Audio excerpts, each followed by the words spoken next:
Hello, and thank you for joining me here at Take Five with Vinay Five. Hey, that's me. Today is January 24th, and on this day in 1918, Lewis Latimer was named as a charter member, and of course, the only African American to the Edison pioneers.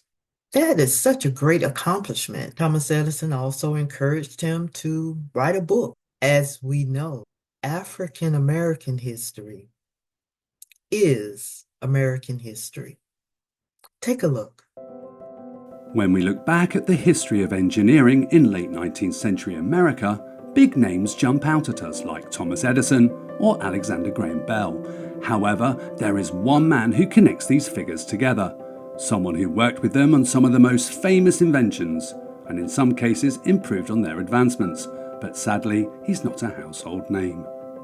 Meet Lewis Howard Latimer, the man who played an important role in Edison and Bell's historic work, and whose inventions have impacted our lives in more ways than we know.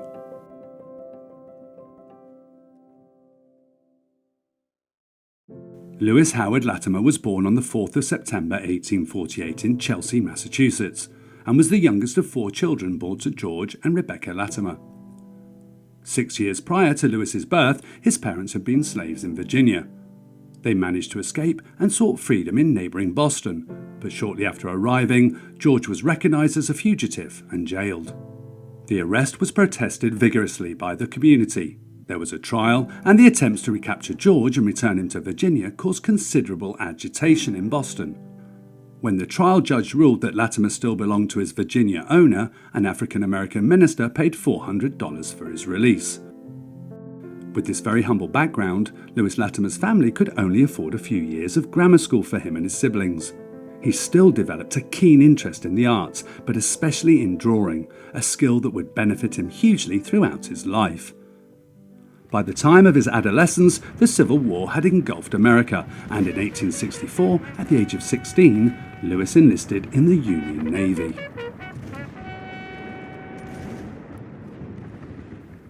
At the close of the war, Lewis was honourably discharged and secured employment as an office boy with the patent law firm Crosby & Gould. Keen to advance himself and utilising his interest in drawing by closely observing draftsmen at work and reading books on the subject, Latimer taught himself mechanical drawing.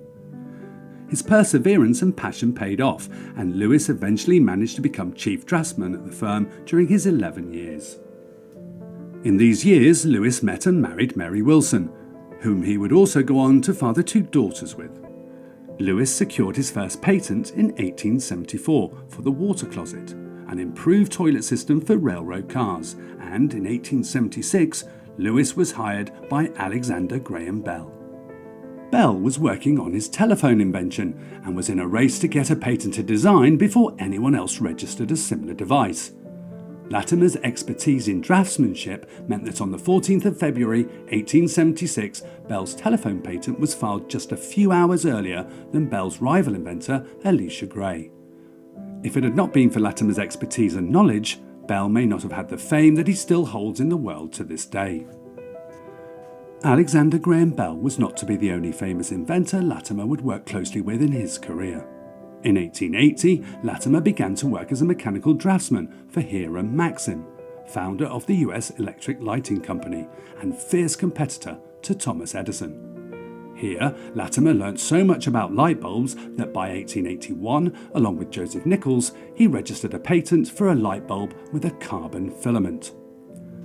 This was a major improvement on Edison's original paper filament, which would burn out very quickly. Shortly afterwards, he received another patent for the process of manufacturing carbons, which was an improvement on the method for the production of the carbon filaments in light bulbs. With his knowledge and expertise in this field, he was eventually hired by the Edison Electric Light Company in 1884.